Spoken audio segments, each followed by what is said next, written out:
Trauma सिल भैरंग की इस एपिसोड में आप देखेंगे कि किस तरीके से एमा को जलील करके यहाँ से जाने के लिए कह दिया जाता है। लेकिन बेचारी देखा जाए तो एमल का भी कोई कसूर नहीं है। लेकिन शहरयार उसकी कोई बात मानने को तैयार नहीं है। उसने बड़ी दुहाइयाँ दी, बड़ी सफाइयाँ दी कि मुझे किसी बात का इल्म नहीं था। लेकिन शहरयार एक ही बात पर अटका रहा और कहता रहा कि मुझे तुम्हारी किसी बात पे कोई भी यकीन नहीं। आप सब लोग मिलकर झूठ बोल रहे हैं ताकि तुम मज़ीद इधर रह सको और मज़ीद मेरी आंखों पर पानी फेर सको। लेकिन देखो, मैं तुम्हारी किसी बात पे यकीन नहीं कर सकता हूँ। खैर, आप देखेंगे कि बेचारी के लाख कहने के बावजूद भी शहरयार ने उसको नहीं रोका है और उसको जाने के लिए साफ साफ कह दिया है। बड़ी खुश हैं जी बाकी सब घर वाले कि उनका एक पत्ता जो है वो साफ हो चुका है और वो सोच रहे हैं कि जल्द ही एनी भी इस घर से बाहर होगी।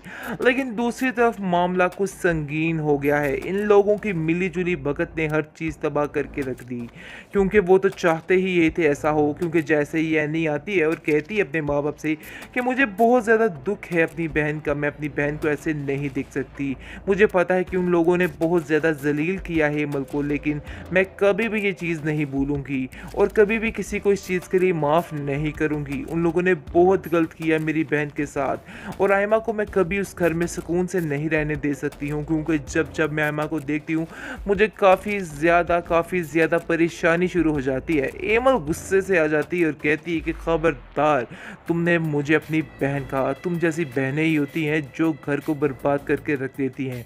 तुम तो शुरू दिन से ही मेरे पीछे पड़ चुकी थी और देखो तुमने आज भी वही किया। उन जैसे लोगों के साथ मिलके उनकी जैसी हरकतें शुरू कर दी हैं और देखो तुमने किस तरीके से मेरे घर को बर्बाद करके रख दिया। मुझे तो यकीन ही नहीं हो रहा कि आखिर तुम बहन हो गई, आप भी कोई चुड़ैल हो। खैर, उसको बुरे तरीके से जलील कर रही है। लेकिन अब देखेंगे कि कहता है एमल का बाप, खैर उसकी तो सुन लो कि आखिर वो क्या कहना चाहती है। तुम इतने बड़े बड़े फैसले आखिर खुद से कैसे ले सकती हो? खुद से सारी बातें किस तरीके से कर सकती हो? देखो, थोड़ा सब्र तो हम्मल से काम लो। मुझे लगता है कि हमें एनी की बात को गौर से सुनना चाहिए। वो कह रही है कि तुम डॉक्टर के पास जाकर सारी तसल्ली खुद कर सकती हो और तुम जाओ उसके साथ और जाकर पता करो। पता नहीं क्यों मुझे ऐसा लग रहा है कि एनी झूठ नहीं बोल रही है। लेकिन दूसरी तरफ फाखरा बेगम डट के बैठ चुकी है और कहती है कि अब दोबारा एमल इस घर में नहीं दाखिल होगी। बस मैंने ये तय कर लिया है कि वो अब इस घर में नहीं आएगी। उन दोनों बहनों ने मिलकर जो भी गेम रचाई है उसको मैं कभी भी कामयाब नहीं होने दूंगी। बस मैंने ये कह दिया है कि अपने दिमाग को दुरुस्त कर ले और अपने दिमाग को ठीक करके रखे, क्योंकि ये सारी बातें नाकाबिले बर्दाश्त हो चुकी हैं और अब मेरी भी बस हो चुकी है। इसलिए मज़ीद कोई भी टेंशन मैं नहीं चाहती। शहरयार, ये बात जहन में रखना। और अब तुम्हारे पास एक और भी तुम्हारी बीवी है और तुम्हें सिर्फ और सिर्फ उसका ही ख्याल रखना है और इस एमल को अपने गले में से उतार के फेंक दो, क्योंकि ये लड़की कहीं भी रहने के काबिल नहीं। और मैं अफ़ान को भी कहती हूँ कि अफ़ान, तुम्हें भी अपने आप को ठीक करना होगा और इस लड़की को यहाँ से जाने के लिए कहना होगा, क्योंकि इस लड़की का यहाँ पे रहना बिल्कुल भी सेफ़ नहीं है तो वो उसी की ही बहन। लेकिन अब देखेंगे कि दूसरी तरफ एमल जो है वो एनी के काफ़ी ज़्यादा खिलाफ हो चुकी है और इसको कहती है कि मुझे यकीन ही नहीं आ रहा कि आखिर तुम किस किस्म की बहन हो। काश मैं तुम्हारी बातों का यकीन ही ना करती तो इस तरीके से जलील ना होती। मुझे बेहद अफसोस रहेगा तुम्हारी सोच पर कि तुमने क्या किया है मेरे साथ और क्या नहीं। खैरानी उसको कहती है कि देखो, मेरी बात पे यकीन करो कि मैंने ऐसा कुछ भी नहीं किया है। तुम्हें सिर्फ और सिर्फ गलत फहमी हो रही है, इसके अलावा और कुछ भी नहीं है। अपने दिल से ये सारी बदगुमानियां निकाल बाहर फेंको।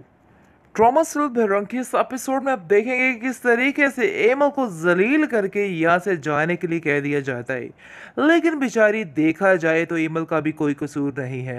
लेकिन शहरयार उसकी कोई बात मानने को तैयार नहीं है। उसने बड़ी दुहाइयाँ दी, बड़ी सफाइयाँ दी कि मुझे किसी बात का इल्म नहीं था। लेकिन शहरयार एक ही बात पर अटका रहा और कहता रहा कि मुझे तुम्हारी किसी बात पे कोई भी यकीन नहीं। आप सब लोग मिलकर झूठ बोल रहे हैं ताकि तुम मज़ीद मज़ीद इधर रह सको और मज़ीद मेरी आँखों पर पानी फेर सको। लेकिन देखो, मैं तुम्हारी किसी बात पे यकीन नहीं कर सकता हूँ। ख़ैर, आप देखेंगे कि बेचारी के लाख कहने के बावजूद भी शहरयार ने उसको नहीं रोका है और उसको जाने के लिए साफ-साफ कह दिया है। बड़ी खुश हैं जी बाकी सब घर वाले कि उनका एक पत्ता जो है वो साफ़ हो चुका है और वो सोच रहे हैं कि जल्द ही एनी भी इस घर से बाहर होगी। लेकिन दूसरी तरफ मामला कुछ संगीन हो गया है। इन लोगों की मिली-जुली भगत ने हर चीज़ तबाह करके रख दी, क्योंकि वो तो चाहते ही ये थे ऐसा हो। क्योंकि जैसे ही एनी आती है और कहती है अपने माँ-बाप से कि मुझे बहुत ज़्यादा दुःख है अपनी बहन का, मैं अपनी बहन को ऐसे नहीं देख सकती। मुझे पता है कि उन लोगों ने बहुत ज़्यादा ज़लील किया है हेमल को, लेकिन मैं कभी भी ये चीज़ नहीं भूलूँगी और कभी भी किसी को इस चीज़ के लिए माफ़ नहीं करूँगी। उन लोगों ने बहुत गलत किया मेरी बहन के साथ और आयमा को मैं कभी उस घर में सुकून से नहीं रहने दे सकती हूँ, क्योंकि जब मैं आयमा को देखती हूँ, मुझे काफ़ी ज़्यादा परेशानी शुरू हो जाती है। एमल गुस्से से आ जाती है और कहती है कि खबरदार, तुमने मुझे अपनी बहन कहा। तुम जैसी बहनें ही होती हैं जो घर को बर्बाद करके रख देती हैं।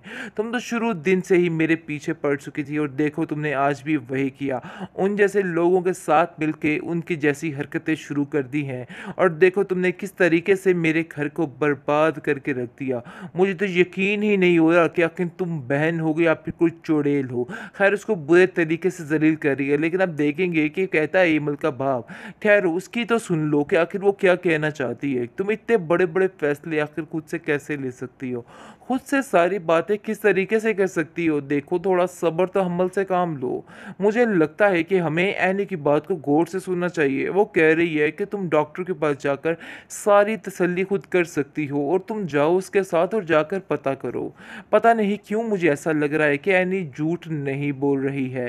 लेकिन दूसरी तरफ फ़ाखरा बेगम डट के बैठ चुकी है और कहती है कि अब दोबारा एमल इस घर में नहीं दाखिल होगी। बस मैंने ये तय कर लिया है कि वो अब इस घर में नहीं आएगी। उन दोनों बहनों ने मिलके जो भी गेम रचाई है, उसको मैं कभी भी कामयाब नहीं होने दूँगी। बस मैंने ये कह दिया है कि अपने दिमाग को अब दुरुस्त कर ले और अपने दिमाग को ठीक करके रखे, क्योंकि ये सारी बातें नाकाबिले बर्दाश्त हो चुकी हैं और अब मेरी भी बस हो चुकी है।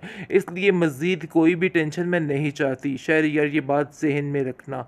और अब तुम्हारे पास एक और भी तुम्हारी बीवी है और तुम्हें सिर्फ़ और सिर्फ़ उसका ही ख़्याल रखना है और इस एमल को अपने गले में से उतार के फेंक दो, क्योंकि ये लड़की कहीं भी रहने के काबिल नहीं। और मैं अफ़ान को भी कहती हूँ कि अफ़ान, तुम्हें भी अपने आप को ठीक करना होगा और इस लड़की को यहाँ से जाने के लिए कहना होगा, क्योंकि इस लड़की का यहाँ पे रहना बिल्कुल भी सेफ़ नहीं है तो वो उसी की ही बहन। लेकिन अब देखेंगे कि दूसरी तरफ एमल जो है वो एनी के काफ़ी ज़्यादा ख़िलाफ़ हो चुकी है और उसको कहती है कि मुझे यकीन ही नहीं आ रहा कि आखिर तुम किस किस्म की बहन हो। काश मैं तुम्हारी बातों का यकीन ही ना करती तो इस तरीके से ज़लील ना होती।